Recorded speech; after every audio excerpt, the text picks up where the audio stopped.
నమస్తే friends, welcome to స్ఫూర్తి news. Kalwakurthy ప్రాంతానికి సంబంధించి ఇప్పటికే జల సాధన సమితి పేరుతో అనేక దశాబ్దాలుగా కల్వకుర్తి ప్రాంతంతో పాటు ఉమ్మడి పాలమూరు జిల్లాలోని రైతాంగానికి మేలు చేసే విధంగా అద్వితీయంగా ప్రయత్నం చేయడం జరిగింది కేవీ రెడ్డి సార్ గారు. అయితే తెలంగాణ రాష్ట్రంలో కాంగ్రెస్ పార్టీ అధికారంలోకి వచ్చిన అనంతరం తెలంగాణ రాష్ట్రానికి సంబంధించి వ్యవసాయ కమిషన్కి సంబంధించి మెంబర్గా ఎంపికైన నేపథ్యంలో తన వ్యవసాయానికి సంబంధించిన తన అనుభవం కావచ్చు, ప్రాజెక్టులకు సంబంధించిన అనుభవంతో ఈ ప్రాంతానికి సంబంధించి ప్రధానంగా తెలంగాణ రాష్ట్ర వ్యాప్తంగా రైతాంగానికి ఏ విధంగా మేలు చేసే ప్రయత్నం చేయడం జరుగుతుంది తదితర అంశాలు ఒకసారి తెలుసుకుందాం. సార్ నమస్కారం. సార్ నమస్కారం. సరే, ఈ అగ్రికల్చర్ సంబంధించిన కమిటీ ఏర్పాటు అసలు దేనికోసం జరిగింది, దీనివల్ల ఎలాంటి మేలు తెలంగాణ రైతాంగానికి జరుగుతుంది సార్? ఈసారి సూపర్ ఎలినోనా అంటే ఇది చాలా తీవ్రమైనటువంటి ఈ కరువు పరిస్థితి వచ్చేది ఉందనేది హెచ్చరికలు చేస్తూ ఉంది వాతావరణ శాఖ వారు. మన తెలంగాణ రాష్ట్ర ప్రభుత్వం ముఖ్యమంత్రి గారు జనవరిలోనే అలర్ట్ అయ్యి అప్పుడే చెప్పింది వ్యవసాయ కమిషన్ కూడా పంటల మార్పిడి దిశగా మనం ప్రయత్నం చేయాలి. ఎందుకంటే వరి అవసరానికన్నా ఎక్కువ పండుతుంది, కొంత దాంతో రైతులకు పెద్దగా లాభం కూడా లేదు. వరి పంట ద్వారా మనము రైతుల ఆదాయాన్ని పెంచే దిశగా ప్రయత్నం చేయాలనేది ఒక సూచన చేసినప్పుడు రాష్ట్ర వ్యవసాయ కమిషన్ ఆ దిశగా ప్రయత్నం చేస్తూ ఏ పంటలను ఏ ప్రాంతాల్లో పెట్టాలి. 9 జిల్లాలో ఒక్కొక్క ప్రాంతంలో ఒక ప్రత్యేకత ఉంది. మహబూబ్ నగర్, నల్గొండ కొంత ఆఫ్ ఆఫ్ ద ప్లేస్ ఆమ్దాలు బాగా పండిస్తారు, క్యాష్ క్రాప్ బాగా పెట్టుబడి తక్కువ, పంట ఎక్కువ వస్తుంది. అదేవిధంగా నిజామాబాద్లో పసుపు, ఈ విధంగా కొంత కరీంనగర్ ఏరియాలో వరి, మెదక్ కొంత నిజామాబాద్ ఏరియాలో అది షుగర్ కేన్ అంటే చెరుకు. ఇట్లా ఒక్కొక్క ప్రాంతంలో వైవిధ్యమైనటువంటి, రంగారెడ్డి జిల్లా అంతా కూడా కూరగాయల సాగు.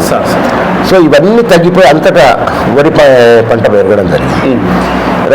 రైతులను డైవర్సిఫికేట్ చేయాలి. తర్వాత కూరగాయల సాగు కూడా చాలా పెద్ద ఎత్తున పడిపోయింది. 2014 తర్వాత 5.5 లక్షల ఎకరాల కూరగాయల సాగు ఆంధ్రప్రదేశ్ తెలంగాణలో ఉంటే దాదాపు 1,00,000 ఎకరాలకు లోపలికి పడిపోయింది సాగు. దీంతో ఏమవుతుందంటే కూరగాయలు దాదాపుగా మనం 6 రాష్ట్రాల నుంచి దిగుమతి చేసుకుంటున్నాం. కొత్తిమీర కూడా దిగుమతి చేసుకునే పరిస్థితి వచ్చింది మనం గుజరాత్ నుంచి, అటువంటి రాష్ట్రాల నుంచి. 7 రాష్ట్రాలు, రాజస్థాన్ అటువంటి దగ్గర నుంచి కూడా కూరగాయలు వస్తుంది. దాదాపుగా రాష్ట్రానికి సంవత్సరానికి 5,000 కోట్ల రూపాయల కూరగాయలు దిగుమతి అవుతుంది. ఈ ఆదాయం అంతా మన రైతుల వచ్చే ఆదాయం పోగొట్టుకుంటుంది.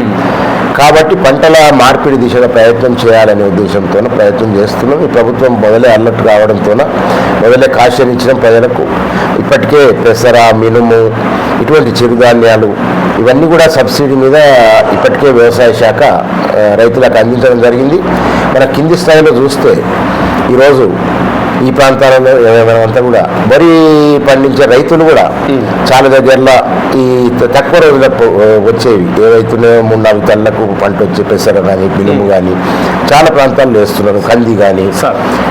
ఈ వైపు ఇప్పుడు రేపు రబీలో పెద్ద ఎత్తున ఆమ్లం ప్రోత్సహించాలనే ఉద్దేశంతో ఆ విత్తనాలు, తర్వాత గ్రౌండ్ నట్టు, తర్వాత ఇవన్నీ కూడా విత్తనాలను రైతులకు సమకూర్చి పెట్టాలనే ఉద్దేశంతో చిన్నారెడ్డి గారికి బాగా అనుభవం ఉంది. అగ్రికల్చర్ BSc చేసిండు, PhD చేసిండు, 4 సార్లు ఎమ్మెల్యేగా, మంత్రిగా ఉన్నాడు. కాబట్టి వ్యవసాయం మీద ఇప్పటికి కూడా ఆయన రైతు వ్యవసాయం చేస్తున్నారు. కాబట్టి ఆయన గ్రౌండ్ లెవెల్ రియాలిటీ తెలుస్తుంది, కింది స్థాయి అనేది. దాన్ని చైర్మన్గా పెట్టి వ్యవసాయ కమిషన్ డైరెక్టర్ను గోపిని కన్వీనర్గా పెట్టి 27 డిపార్ట్మెంట్లకు సంబంధించినటువంటి ప్రిన్సిపల్ సెక్రటరీస్ అంతా కూడా ఆ కమిటీలో పెట్టి ఈ రాష్ట్ర రైతాంగానికి ఒక దిశానిర్దేశం చేయాలనే ఉద్దేశంతో ఈ కమిటీని ఏర్పాటు చేయడం జరిగింది. ఈ కమిటీ కూడా మొదటి సమావేశం మొన్న 3 రోజుల క్రితం ప్రజాభవన్లో జరిగింది. చాలా ఇప్పుడు రైతులకి ఏంటంటే ఎక్కువ పెద్ద మొత్తంలో సూక్ష్మ సేద్యం అంటే తక్కువ నీటితోనే పంట పండించుకునేది. ఇప్పుడు డ్రిప్ కానీ, ఇప్పుడు డ్రిప్ దాదాపుగా ఒక 5,000 కోట్లు ఇప్పుడు ఒక డ్రిప్కు ఇవ్వాలనేది హార్టికల్చర్ వాళ్ళు ఫైనాన్స్కి పంపడం జరిగింది, ఒక రిపోర్ట్ తయారు చేసి. సో ఈ పంటలన్నీ ఇవన్నీ కూడా 70, 80, 90%. ఎస్సీ ఎస్టీలకు 90% సబ్సిడీ మీద, సన్న చిన్నకారు 5 ఎకరాల లోపు వరకు 80%, మిగతా రైతులకు 70% సబ్సిడీలో డ్రిప్ కానీ స్ప్రింక్లర్స్ అయితే ఇప్పటికే పెద్ద మొత్తంలో ఇస్తున్నారు. రేపు రెండవ సీజన్లో గ్రౌండ్ నట్ ఎక్కువ పండించే ప్రాంతాల్లో ఈ స్ప్రింక్లర్స్ కూడా పెద్ద మొత్తంలో అందించాలనేది వీళ్ళంతా ప్రభుత్వం ఆలోచన చేసి మొదలే. అంటే ఈ కరువును ఎదుర్కోవడానికి రైతులను సంసిద్ధం చేస్తూ ప్రభుత్వం కూడా వాళ్ళకు సహకారం అందిస్తుంది. ఇప్పటికే కూరగాయల సాగు పెంచాలనే ఉద్దేశంతో ఒక ఎకరాకు 9,600 రూపాయల సబ్సిడీ కూడా ఇస్తుంది కూరగాయలు పండించే రైతులకు. అదే పందిరి వ్యవసాయం చేసే కూరగాయలకు, పందిరి సాగు చేసే కూరగాయలకు 1,00,000 రూపాయల వరకు ఒక ఎకరాకు సబ్సిడీ ఇస్తుంది. సో ఈ పెద్ద మొత్తంలో ఇచ్చి వీటిని రైతులను ఎంపవర్ చేయాలి. అంటే రైతులను మళ్ళీ తల ఎత్తుకునే పరిస్థితి, పూర్వపు స్థితి రావాలనేది ముఖ్యమంత్రి గారు దృఢ సంకల్పంతో ఉన్నారు. రైతులను ఆర్థికంగా నిలబెట్టాలి. తర్వాత ఈ పలు పంటల విధానాన్ని కూడా తీసుకురావాలి. తర్వాత మార్కెట్లో మనకు మంచి విలువ ఆధారితమైనటువంటి ఎక్స్పోర్ట్ చేసుకునే అవకాశం ఉంటే కూరగాయలు పండించాలనే ఉద్దేశంతో, ఆర్గానిక్ అంటే ప్రకృతి వ్యవసాయం చేయాలనే ఉద్దేశంతో ఆయన మంచి ఆలోచనతోనే పోతున్నారు. కాబట్టి ఈరోజు కరువు వచ్చినా కూడా ఎదుర్కోవడానికి ప్రభుత్వం సిద్ధంగా ఉంది. ఇప్పటికే కార్యాచరణ తయారైంది. దాని ఇంప్లిమెంటేషన్ కూడా ఈ ప్రభుత్వం దేశంలోనే మొట్టమొదటి అలర్ట్ అయినటువంటి ప్రభుత్వం తెలంగాణ ప్రభుత్వం ఈ కరువు ప్రభావాన్ని ఎదుర్కోవడం. కాబట్టి ముఖ్యమంత్రి గారికి చాలా దూరదృష్టి ఉంది. తర్వాత సస్టైనబుల్ అంటే మనం నిలదొక్కునే వ్యవసాయాన్ని తీసుకురావాలి. ఎందుకంటే దాదాపు 65-70% వ్యవసాయ రంగం మీద ఆధారపడి ఉంది.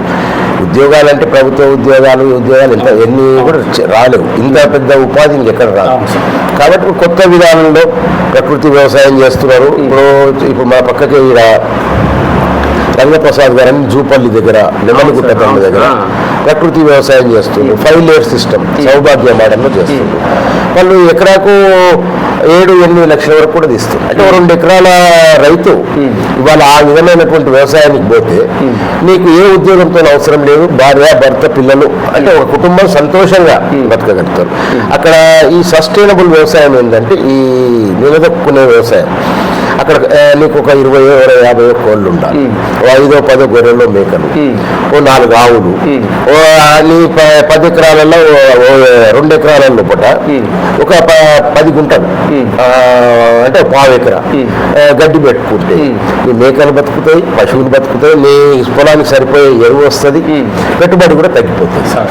తర్వాత ఎక్కడ కూడా 1 ఇంచు భూమి వేస్ట్ కాకుండా, ఈ కలుపు బాధ లేకుండా పలు విధాల పంటలు, అందులోనే పళ్ళ చెట్లు పెడతావు, అందులోనే మునగ చెట్లు పెడతావు, అందులోనే ఎరువు ఇచ్చే చెట్లు పెడతావు. ఆ ఎరువు ఇచ్చే చెట్లని అందులోనే ఆ పొలంలోనే విరిచి వాటిలోనే వేస్తే అదే మల్చింగ్ అవుతుంది, అదే పొలంలో కలిసి ఎరువు అవుతుంది. సో ఇటువంటి పద్ధతిని తీసుకురావాలనేది ఉంది. వ్యవసాయంలో విప్లవాత్మకమైనటువంటి మార్పు తేవాలనేది ముఖ్యమంత్రి గారు చాలా పట్టుదలతో ఉన్నారు. దానికి నిదర్శనం ఆయన ఇప్పుడు తీసుకుంటున్నటువంటి నిర్ణయాలు మీకు కనిపిస్తున్నాయి. సో ఇవాళ మనము కాంగ్రెస్ ప్రభుత్వం రాకముందే వరంగల్లో రైతు డిక్లరేషన్లలో ఆ రోజే చెప్పింది ముఖ్యమంత్రి గారు, రైతులకు రక్షణ లేకుండా పోయింది. మా ప్రభుత్వం వస్తే రైతులకు రక్షణగా ఉండడానికి ఒక రైతు కమిషన్, శాశ్వతంగా రైతు కమిషన్ ఏర్పాటు చేస్తామని ఆ రోజు మాట ఇచ్చిండ్రు. మాట ప్రకారం ఈరోజు రైతు కమిషన్ ఏర్పాటు చేసిండ్రు. ఇలా రైతుల విషయంలో లోతుగా ఎప్పటికప్పుడు నివేదికలు ప్రభుత్వానికి అందించడానికే ఇలా రైతు కమిషన్ కూడా పట్టుదలతో కృషి చేస్తుంది. దీనికి రైతు కమిషన్ కూడా బాగా అనుభవం ఉన్నటువంటి వ్యవసాయంలో సీనియర్ లీడర్ కోదండ రెడ్డి గారి ఆధ్వర్యంలో మా లాంటి వాళ్ళందరినీ సభ్యులు వ్యవసాయంతో అనుబంధం ఉండి కింది స్థాయిలో వ్యవసాయం మీద అవగాహన ఉన్న వాళ్ళందరినీ కూడా ఈ కమిషన్లో పెట్టి ఇలా రైతులకు మేలు చేసేయడానికి ప్రయత్నం చేస్తూ ఉన్నారు. ఇప్పుడు కాంగ్రెస్ పార్టీ అధికారంలోకి వచ్చిన తర్వాత మీలాంటి వాళ్ళు కూడా అంటే వ్యవసాయ కమిషన్లో కొనసాగుతున్న సభ్యులు కావచ్చు, చైర్మన్ కావచ్చు, సంపూర్ణమైన అవగాహన ఉన్న నేపథ్యంలో అనేక ప్రయత్నాలు చేయడం జరుగుతుంది సార్. ఈ ప్రయత్నాలకు అనుగుణంగా రైతుల్లో కూడా మార్పు వస్తుందా సార్? మీరు అంటే మీకు కనిపిస్తుంది ఆ మార్పు అనేది? చాలా స్పష్టంగా కనిపిస్తుంది. నేను లాస్ట్ 1 వీక్ 15 డేస్ బ్యాక్ ఈ ప్రాంతంలో చాలా గ్రామాల్లో చూస్తే చాలా దగ్గర మళ్ళీ కూరగాయల సాగు మొదలుపెట్టి చాలా మంది లాస్ట్ టైం వరి వేసిన వాళ్ళు ఈసారి కొంచెం తక్కువ నీళ్ళతోనే వేసుకున్నాను, కొంత మక్కలు వేసిండ్రు. తర్వాత కొందరు ఇప్పటికే పెసర మినిమం ఇటువంటి వేసారు, అవన్నీ 60-70 రోజులకు పంట వచ్చేది. సో ఈ విధమైనటువంటి మార్పు రైతులలో కూడా కనిపిస్తుంది. వాళ్ళు కూడా అవేర్ అయ్యిండ్రు. ఇప్పుడు మీరు ఈ గ్రామంలోనే పోయి చూస్తే కొండారెడ్డిపల్లిలో మీకు దాదాపుగా లాస్ట్ టైం ఖరీఫ్ లో వరి పెట్టిన పొలాల్లో ఇప్పుడు 75% వేరే పంటలకు మారింది. అదే నిదర్శనం. అంటే ప్రధానంగా సార్, అంటే ఇంతకుముందు గతంలో టీఆర్ఎస్ గవర్నమెంట్ అంటే సీజన్ దగ్గరకు వచ్చిన వరకు కూడా ఎలాంటి ముందస్తు సూచనలు చేయకుండా రైతులను ఒక రకంగా నష్టం చేకూర్చిందనే కోణంలో రైతులు ఆనాడు ఇబ్బందులు పడడం జరిగింది. ఈనాడు ఆ పరిస్థితి కనిపిస్తుంది. ఎందుకంటే మీరు రాష్ట్ర వ్యాప్తంగా అన్ని జిల్లాలకు తిరుగుతున్నారు కాబట్టి సాధారణంగా రైతుల నుంచి మీ వ్యవసాయ కమిషన్ ఇస్తున్నటువంటి సూచనలు, సలహాలను ఇవన్నింటి చూస్తుంటే రైతుల నుంచి మీకు ఎలాంటి స్పందన వస్తుంది సార్? రైతులు కొంత మారుతా ఉన్నారు. చాలా మంది కూడా ఇప్పటికే యువత కూడా వ్యవసాయంలోకి వస్తున్నారు. వినూత్నమైనటువంటి పద్ధతుల్లో వ్యవసాయం చేస్తున్నారు. చాలా దగ్గరలో మార్పు అయితే ప్రారంభమైంది. ఈ ప్రభుత్వం ఆలోచన కూడా ఏముందంటే రైతుకు పూర్వ వైభవం రావాలి, రైతు ఎప్పుడు చేయి దాచే పరిస్థితిలో ఉండకుండా, పూర్వ పరిస్థితి రైతు ఎప్పుడైనా పెట్టి ఈ పరిస్థితిలో ఉంది, ఇప్పుడు ఈ పరిస్థితికి వచ్చిండు తెలంగాణ రాష్ట్రం వచ్చిన తర్వాత. కాబట్టి మళ్ళీ ఈ పరిస్థితికి తీసుకురావాలనేది ఈ ప్రభుత్వం దృఢ సంకల్పం. సరే, అంటే ప్రధానంగా మీకు ఏమనిపిస్తుంది అంటే మొత్తం ఈ కాంగ్రెస్ ప్రభుత్వ హయాంలో రైతుల్లో మార్పుతో పాటు వ్యవసాయం లాభదాయకంగా మారుతుందన్న నమ్మకం మీకు ఒక వ్యవసాయ కమిషన్ సభ్యునిగా మీకు ఒక నమ్మకం అనేది ఏర్పడుతుందా సార్? మీరు తీసుకున్న నిర్ణయాలు కావచ్చు, రైతుల్లో వస్తున్న ఈ మార్పుల నేపథ్యంలో మీకు సంపూర్ణమైన నమ్మకం అనేది కలుగుతుందా సార్? పూర్తి నమ్మకం కనిపిస్తుంది. మీకు ఇంకొక 2 సంవత్సరాల్లో రైతు ప్రభుత్వం వైపు ఆర్థిక సహాయానికి చూడడు అనే మాట నేను ఈరోజు చెప్తున్నాను. 2 సంవత్సరాల తర్వాత తెలంగాణలో రైతు మళ్ళీ గర్వంగా బతికే పరిస్థితి వస్తుంది. ఆ దిశగా ప్రారంభం స్టార్ట్ అయ్యింది. ఆ 9 సంవత్సరాలు ఏమైందంటే సరైన పద్ధతిగా లేకుండా వ్యవసాయ శాఖను గాలికి వదిలేసి దాని ప్రభావమే ఇదంతా జరిగింది. ఇలా మనం ఇంతకుముందు ఈ రాష్ట్రం నుంచి పొరుగు రాష్ట్రాలకు కూరగాయలు ఎగుమతి అయ్యేది. ఆ 9 సంవత్సరాల విధ్వంసంతోన ఈ 9 సంవత్సరాల్లో ఎడారి రాష్ట్రాల నుంచి కూడా మనం కూరగాయలు తెచ్చుకుంటున్నాం. 6 రాష్ట్రాలను దిగుమతి చేసుకునే పరిస్థితి వచ్చింది. కాబట్టి ఇదంతా కూడా ఆ ప్రభుత్వము చేసిన నిర్వాహకమే. సార్, అంటే భవిష్యత్తులో తెలంగాణ రాష్ట్రానికి సంబంధించిన రైతన్నల బతుకులు ఏ విధంగా ఉండబోతున్నాయి అనుకుంటే, ఎందుకంటే తెలంగాణ రాష్ట్ర వ్యాప్తంగా మీరు వ్యవసాయ కమిషన్ మెంబర్ అయిన తర్వాత రాష్ట్ర వ్యాప్తంగా తిరుగుతున్నారు కాబట్టి రైతుల్లో వస్తున్నటువంటి మార్పు భవిష్యత్తులో ఏ విధంగా మారుతుందని మీరు అనుకుంటున్నారు? భవిష్యత్తుకు చాలా ఇది మంచి బాట. ఎందుకంటే ఇంత పెద్ద ఉపాధి ఇంకెక్కడ దొరకదు. మీరు ఇప్పుడు డిగ్రీలు, పోస్ట్ గ్రాడ్యుయేషన్ చేసిన వాళ్ళు కూడా 15,000, 20,000 శాలరీ కూడా రాని పరిస్థితిలో ఉన్నారు. చాలా నిరాశ, నిస్పృహకు గురయ్యి ఉన్నారు.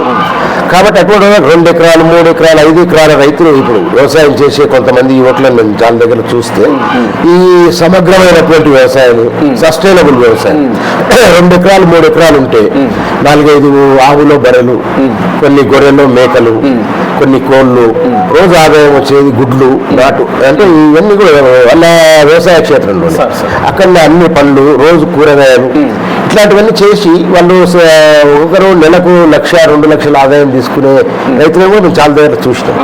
సో మార్పు ప్రారంభమైంది. దానికి ప్రభుత్వ ప్రోత్సాహం కూడా ఆ విధంగా ఉంది. కాబట్టి ఇలా కూరగాయల సాగు చేస్తే 1 ఎకరాకు 9,600 సహకారం అందిస్తుంది.